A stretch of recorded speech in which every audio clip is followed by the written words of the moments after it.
April 18th, 1996. The survivor is Molly Ash, A-S-H. Her maiden name was Malka Marocco, M-A-R-O-K-O.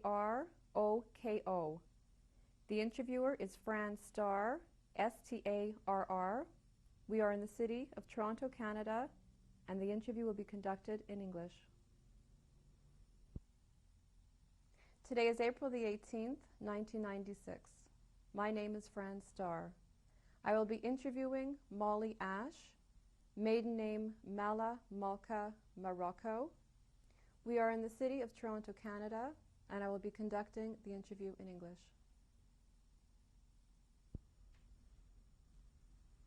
Would you tell me your full name, please? Mala Marocco, in Jewish is Malka, and in Canada, Molly Ash, because I'm married. How do you spell your last name? A-S-H. Where were you born? In Poland and Lodz. And what year were you born? 1923, October 1923. What was your maiden name? Marocco. How do you spell that? M-A-R-O-K-O. What were the names of your parents? Devorah and Yosef. Did you have any brothers and sisters? I had only a sister. And what was her name? Goldie. Gloria. Egenia. What type of work did your father do for a living? He was a tailor. Did your mother work? A little bit. She helped him out in the business a little bit. Can you tell me a little bit about your upbringing? What type of father was your dad? A very good father. Do you remember anything special that you used to do together with your dad? Well, a whole week they were working. It was mainly Saturdays, Sundays, Saturdays, Sundays. They were off, so we're just like family. We spent time together. What sort of activities would you have done? You mean with the father? Mainly talking about family, about growing up, and also history, Jewish history, often books and things like that. Discussing all kind of books, and also what goes on in the world, always discussing politics and things like that, what goes on, and asking about my school work and things from school, or me telling stories about what I learned in school. I like to read, so there was always something to talk about. And the family usually gets together on Saturdays. We all live very close by, so they used to come. When you say the family, uncle and aunts and grandchildren, and there was always associated with a good time, like everything is it's a holiday. You couldn't tell it's a different day than a whole week. what type of person was your mother?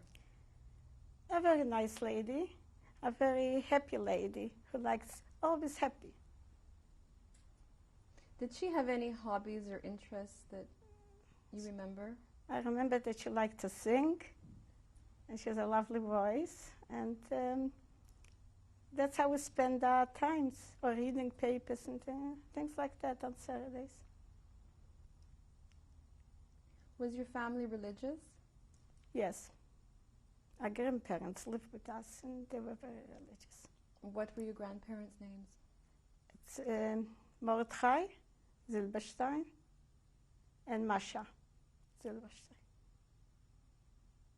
How did your family practice Judaism?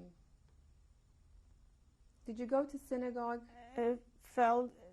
The men went to the synagogue. I mean, ladies didn't go, just on high holidays or where the holidays come out.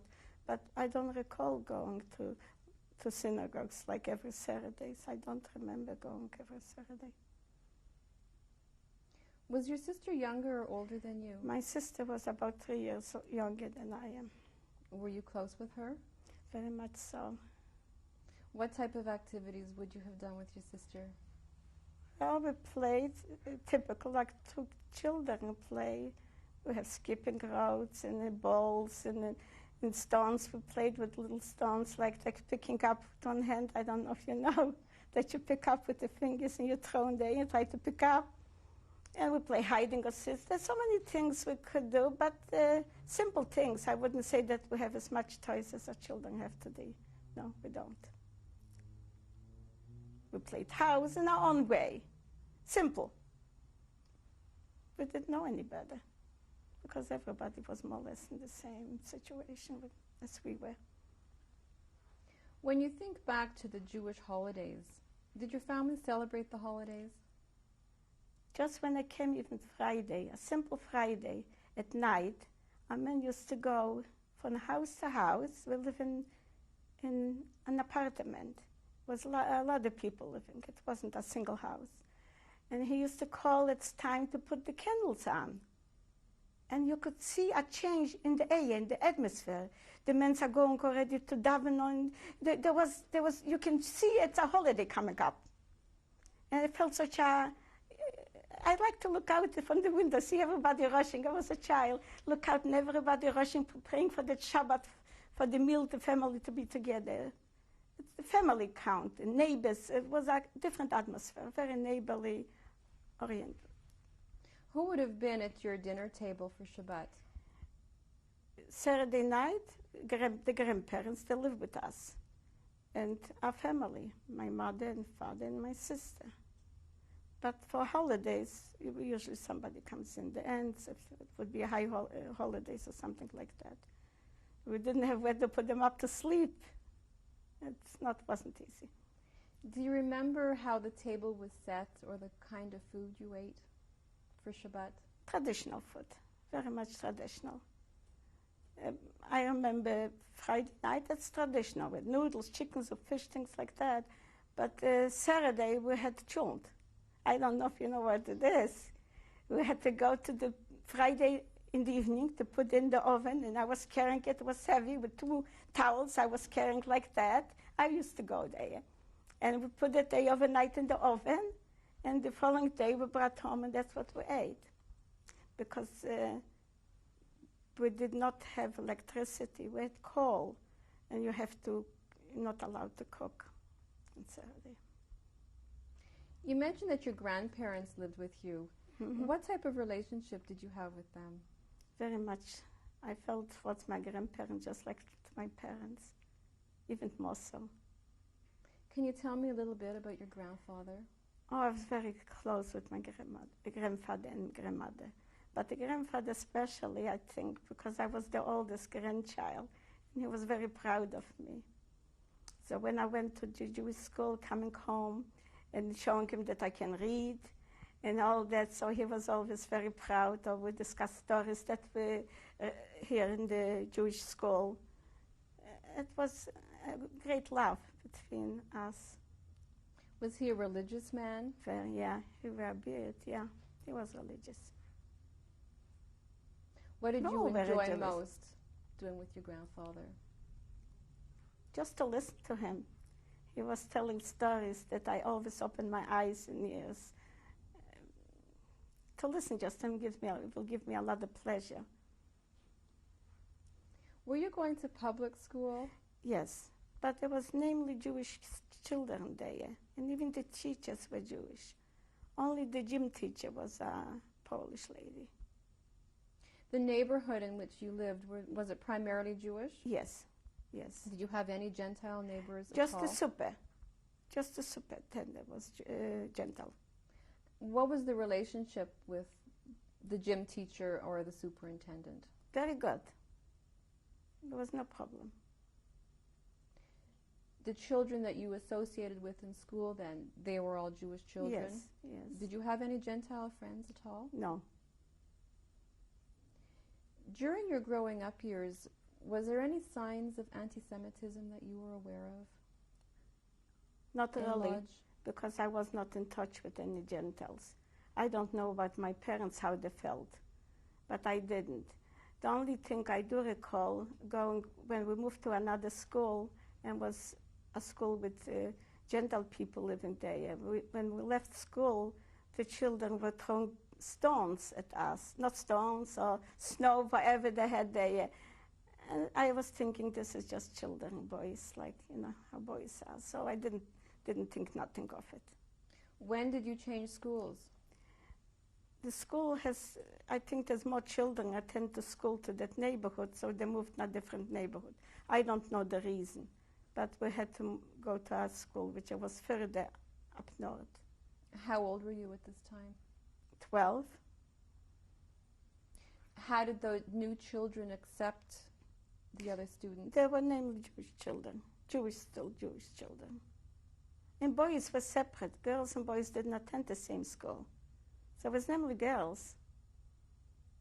What did you like the best about school?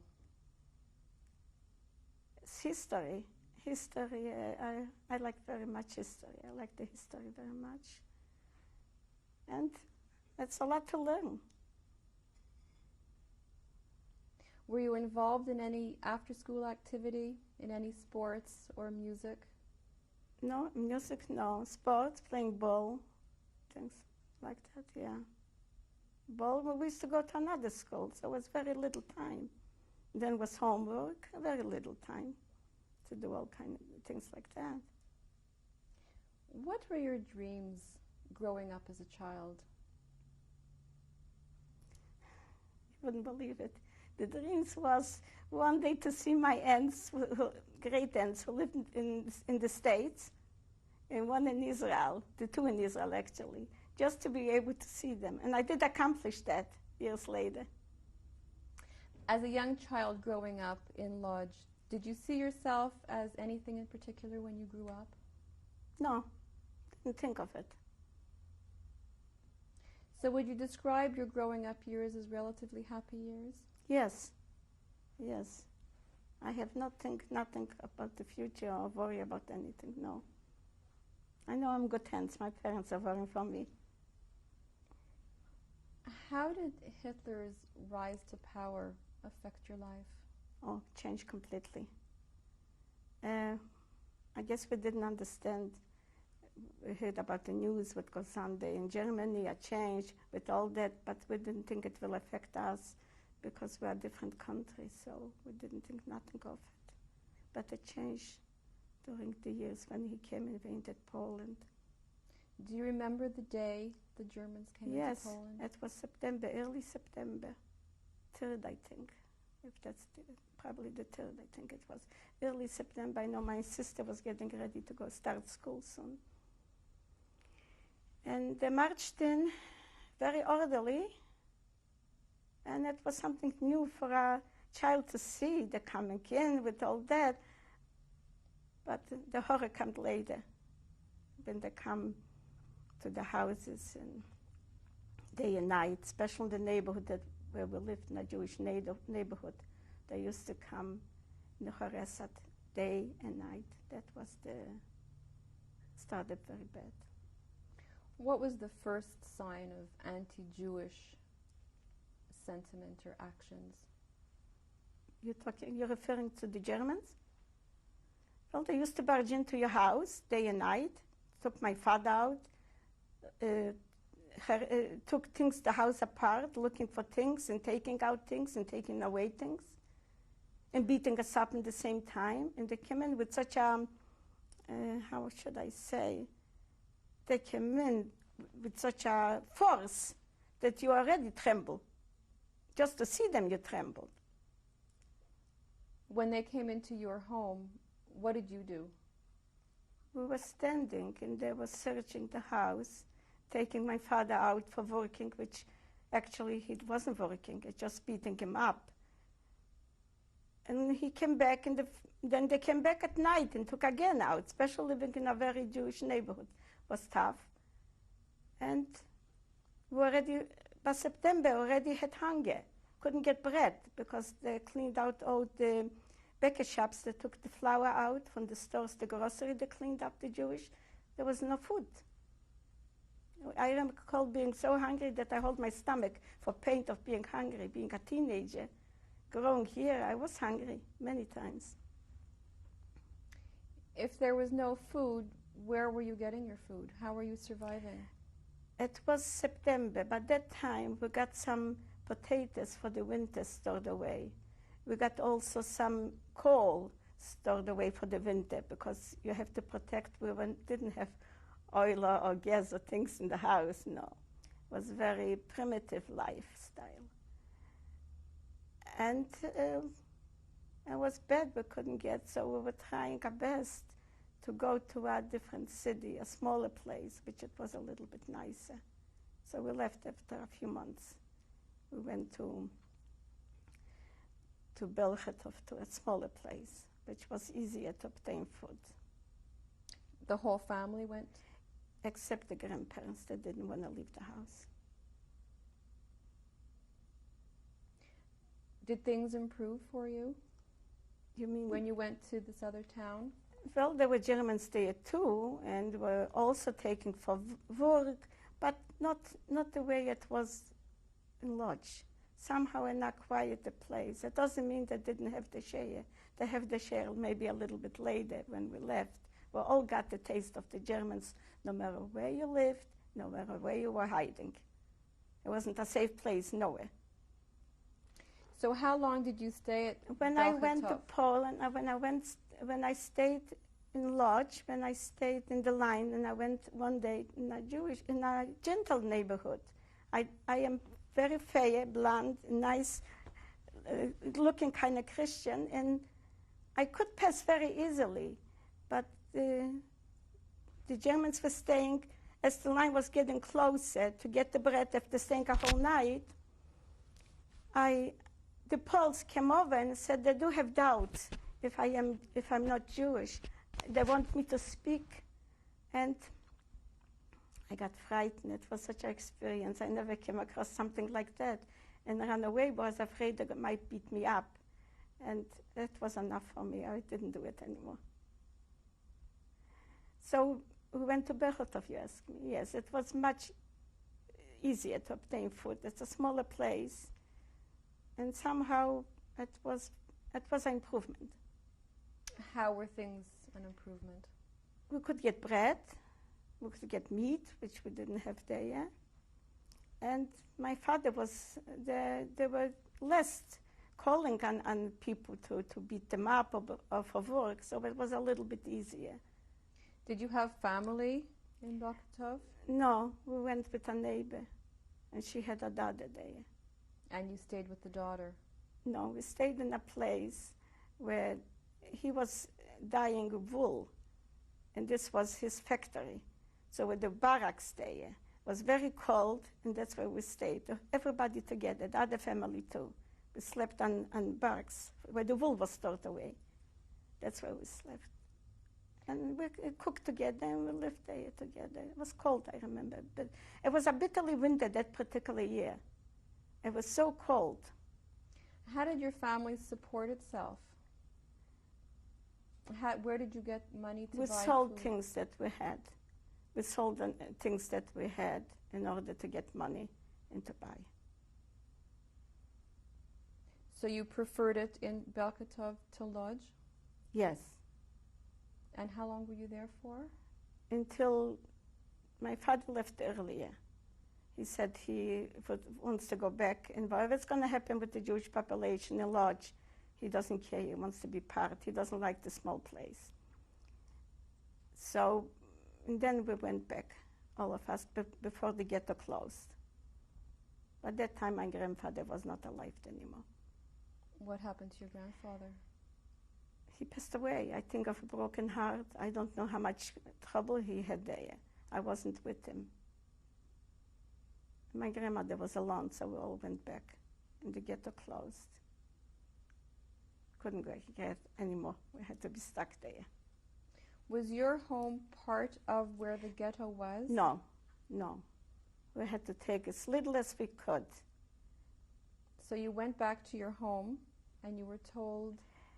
We had a little bit time to take things. Other people didn't even that time too. They had to leave just right on the spot. We didn't have any possibility of taking things out. It was bitterly cold. There was no horses, there was no wagon, there was no cars. So how much could you schlep with you?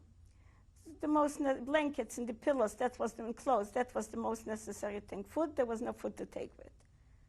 So we had an apartment. We lived on the third floor with an apartment of a few bedrooms. We went there, we slept all in kitchen, everything, with just one room for everybody. We all had just one room to share. Who was with you? The grandmother and my father, mother, me, and my sister. How did you feel being moved into the ghetto? In some ways, we felt very isolated. We felt like being in jail. It wasn't a good feeling. But and we worked there. It wasn't that we were sitting. We were working. And who told you what to do? Who decided what type of job somebody would do? Whatever you could do, whatever you could get. If you were professional, you had connections that you work with people, you could get a job what you best at. And if you didn't have a job, you didn't get food. So we had a ration card. So working get you food to eat, which we had to work. What type of work did you do? I was the one who had no professional knowledge in nothing. At one point, they shoved me to straw, which I have something to remember. I have arthritis in my hands. Then I was taken away and making carpets. And then I got into the tailor shop where I was working there. Can you describe for me what your day was like in the ghetto? You'd get up in the morning. I'm going to work. You get up in the morning, you go to work. Would you walk to work? Of course. No matter how far, you had to be on time to work, and you work there. Was there food for breakfast? Sometime. Where would you eat this food? In your apartment, or where would you eat? If you had a ration, you had to make sure that will last you until the time will come to get new food. So you have to make portions so that you have enough. Being hungry, it's naturally, many times. So you would walk to work? Yes. Were you guarded? But in the work, no. But we were not safe in the ghetto either. They used to come in and take from the ghetto out people. Each resort had to supply. Each time there was sperres, all kind of things were going on. They were going house to house, taking people out, just to having time, being in a war, and to put so much effort and time to really to hurt so many people. It's beyond me. They used to call everybody out. Germans came in and they took everybody out from the houses. You had to line out, and they were taking out people and send them go away. We never saw them anymore. So I remember that we went out and my mother said, pinch your chicks, so you should look healthy. Were people chosen randomly? They were chosen in different way. They were chosen in different way. They took my uncle away. And after that, she was along with the son. Next time, she was the next going away. So they kind of had a system, which we didn't catch on to it until later we got the picture. They had a system to destroy slowly, but we didn't catch on to them until later. We were so busy. Actually, we were very hoping more on the world to know, to help, to listen. We didn't think that they will let us be like that. And very hopeful. In spite of all that, we had a lot of hope. What year did the deportation start? Oh, it started from 1940 probably, yes. When people were being taken out of the ghetto, did you have any idea where they were going? No, we never knew until I ended up in 1944 in concentration camp. We never knew what goes on. You spent 4 years in the Lodz ghetto? Yes. What did people talk about during those years? Did people get any information from the outside world? No, we were closed. Did anybody have a radio? Did you have No, any? the radios were taken away. Radios were the very first thing that we had to give to the Germans. And if they find a radio laid in your house, you're dead. No, they were not allowed to have radios, no. We were isolated, completely isolated. Maybe some people knew what was goes on. But I remember I had a cousin living very close to the ghetto. At one point, they brought in from another country people in the ghetto. They closed them up separately. But I could look out from my cousin's window and see. And they killed those people. Every day, there were people coming out dead. And we didn't know because they spoke a different language. We didn't know from where they come. They didn't speak Jewish or Polish. Later on, when they had killed all those people, we find They killed them at the ghetto? in the ghetto, separate, isolated. They were isolated. In the ghetto, there was a smaller ghetto. And the people were there with children, whole families. But when I looked out, I could see like they're all broken because they didn't care. If she was wearing a kerchief and it just fell off, she didn't care to pick up, which I could not understand why, because I would pick, the first thing I would go and pick up if it slipped on, and she didn't care. And I saw her going like that, like beaten, completely broken. And later, when everything was cleaned up, I didn't go there. But the man who takes the dead people out every day, he took them out. He saw there were symbols of Jewish people being there. And we find out that this was Romanian people, or Hungarian, something like that. Very intellectual people. We'll go to break now. Okay.